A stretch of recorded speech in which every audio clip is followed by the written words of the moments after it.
Assalamualaikum warahmatullahi wabarakatuh. Apa kabar Anda hari ini?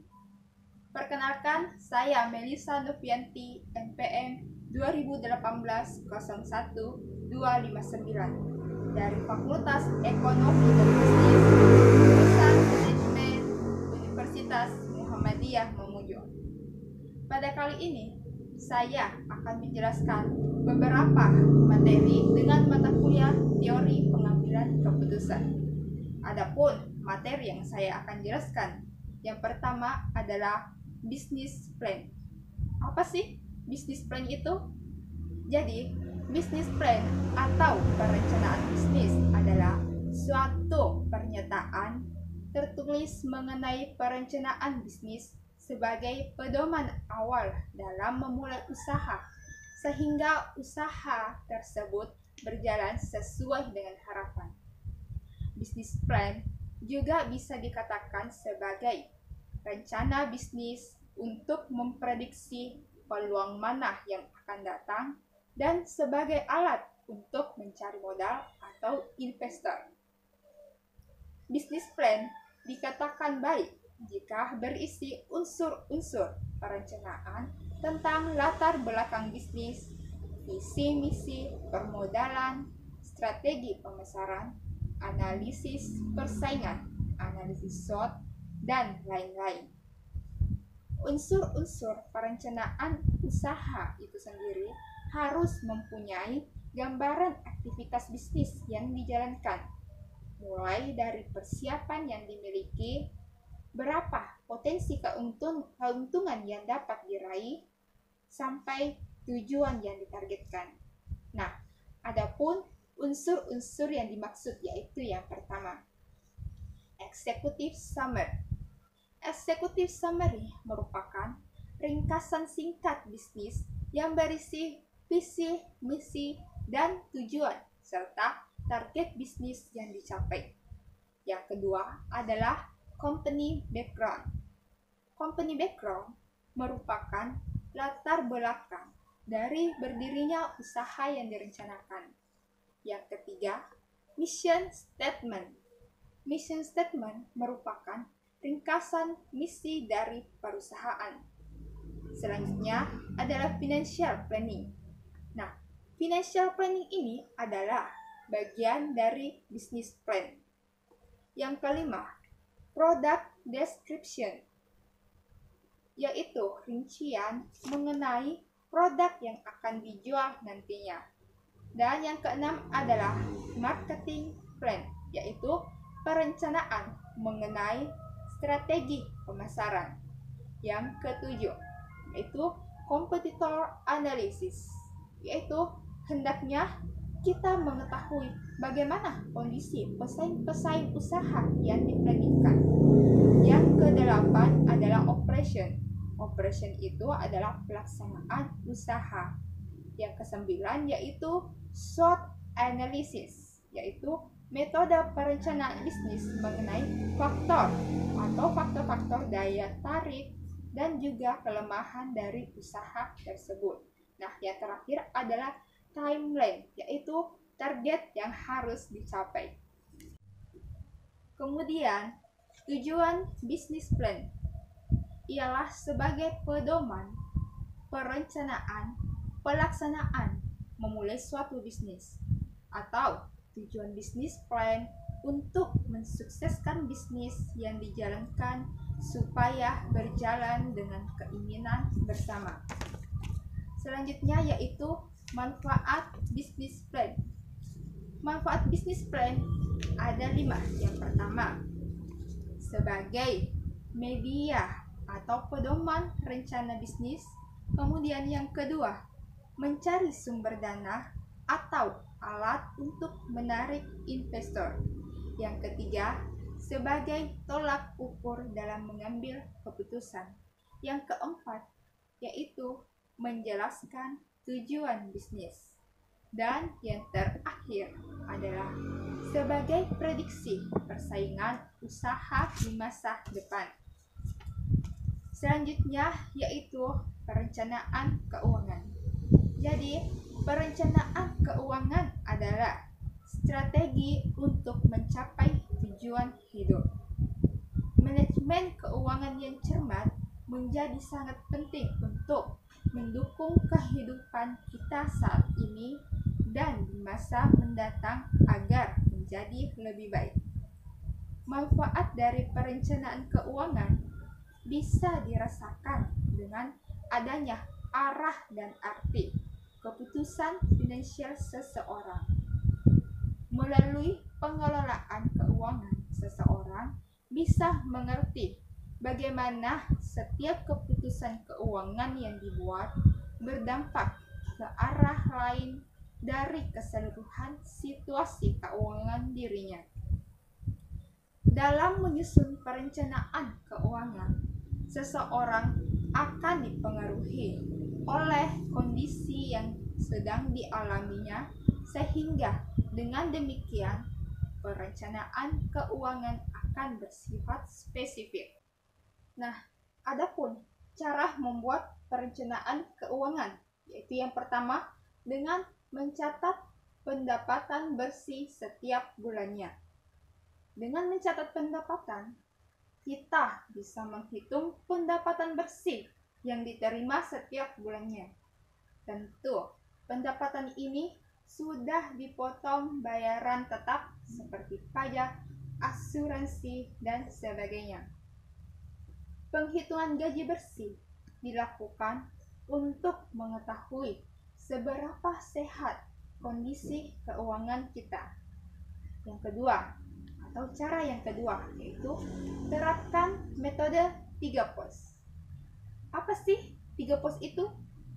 Jadi 3 pos itu yaitu 50% digunakan untuk membayar kebutuhan pokok seperti listrik dan bahan makanan.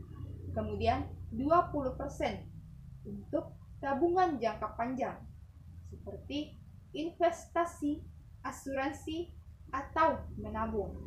Dan 30% untuk gaya hidup seperti belanja, liburan, dan hiburan.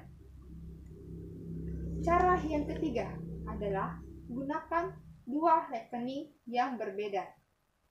Sebaiknya pisahkan rekening yang Anda gunakan sehari-hari dengan rekening yang dipakai untuk menabung.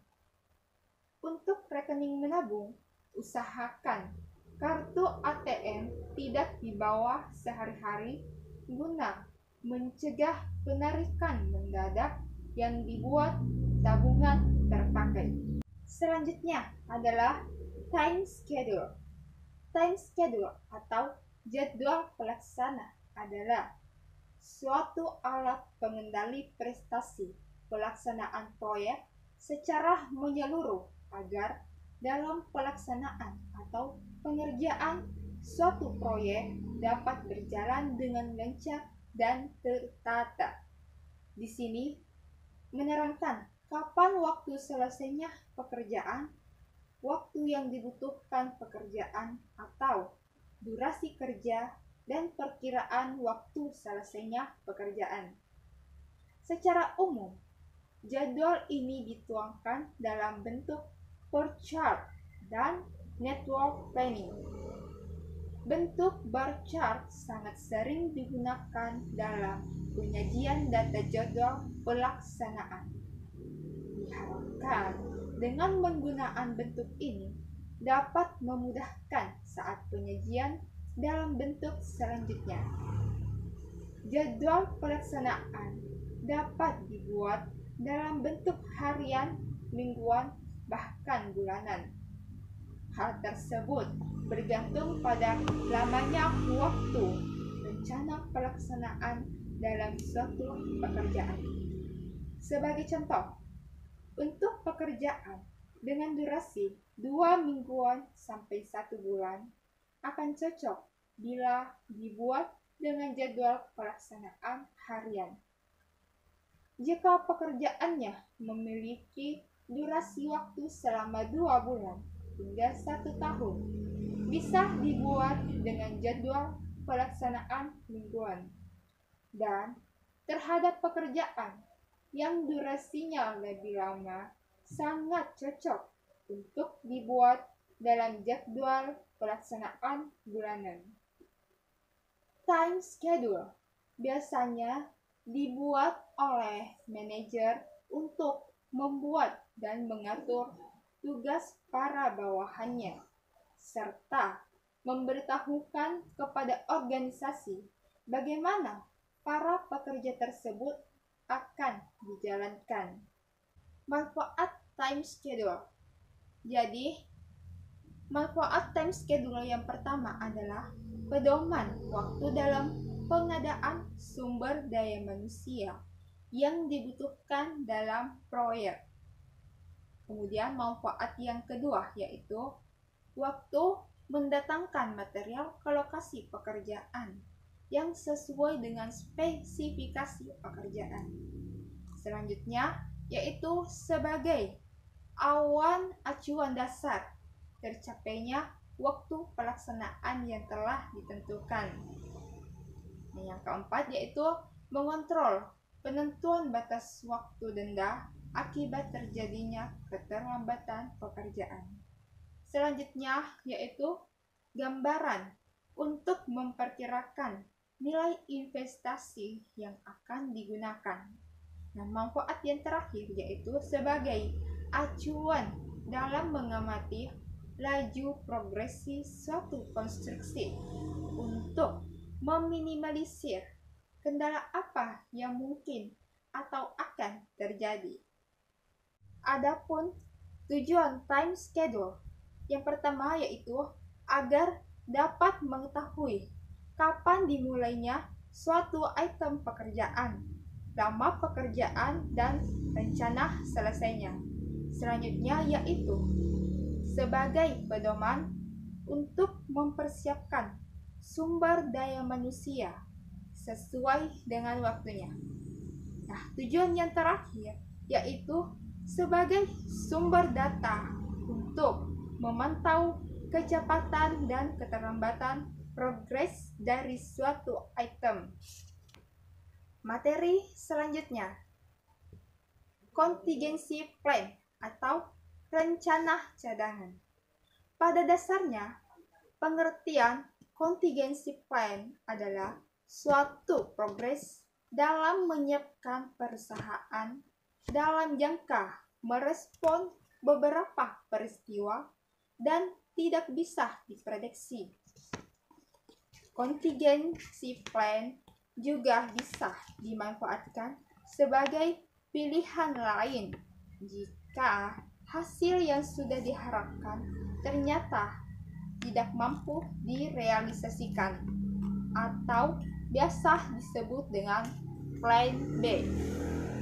Contingency plan sudah selayaknya dimiliki oleh para manajer yang cerdas yang menyadari bahwa akan selalu ada risiko yang akan menerjang bisnisnya.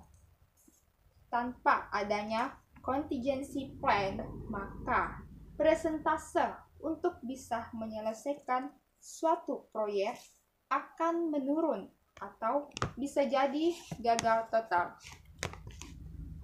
Dalam kebanyakan kasus, contingency plan diciptakan untuk bisa merespon berbagai kejadian negatif yang mampu merusak reputasi suatu bisnis. Sederhananya, contingency plan adalah suatu strategi proaktif yang disusun untuk bisa menilai berbagai kejadian yang mungkin bisa mengganggu operasional bisnis. Seperti yang sudah kita ketahui bersama, bahwa adanya ketidakpastian dan kondisi pasar yang tidak menentu adalah tantangan besar yang harus dihadapi oleh semua bisnis. Tapi dengan kehadiran contingency plan, maka setiap pebisnis nantinya bisa menghadapi berbagai peristiwa buruk tersebut dengan tetap tenang. Adapun cara menyusun contingency plan yang baik, yang pertama yaitu contingency plan harus disusun secara sederhana. Seluruh bahasa dan juga instruksi yang ada di dalamnya harus bisa dimengerti dengan mudah oleh setiap karyawan, staf, atau siapapun yang berhubungan di dalamnya. Yang kedua, yaitu contingency plan, disusun untuk bisa dijelaskan secara formal kepada semua divisi perusahaan, dan mereka harus mengerti tentang pentingnya memiliki contingency plan. Adapun langkah-langkah dalam menyusun contingency plan. Yang pertama adalah identifikasi dan prioritaskan sumber daya. Selanjutnya adalah carilah risiko yang paling utama. Yang ketiga yaitu buat draft contingency plan. Selanjutnya, putuskanlah langkah apa saja yang bisa diambil untuk kembali menjalankan bisnis Anda. Yang kelima yaitu bagikan draft rencana tersebut. Langkah selanjutnya, ujilah contingency plan tersebut, kemudian simulasikan rencana tersebut. Selanjutnya, lakukan peninjauan ulang, dan yang terakhir adalah simpanlah contingency plan Anda di tempat yang mudah dijangkau. Mungkin hanya itu yang dapat saya sampaikan. Kurang lebih mohon dimaafkan. Wassalamualaikum warahmatullahi wabarakatuh.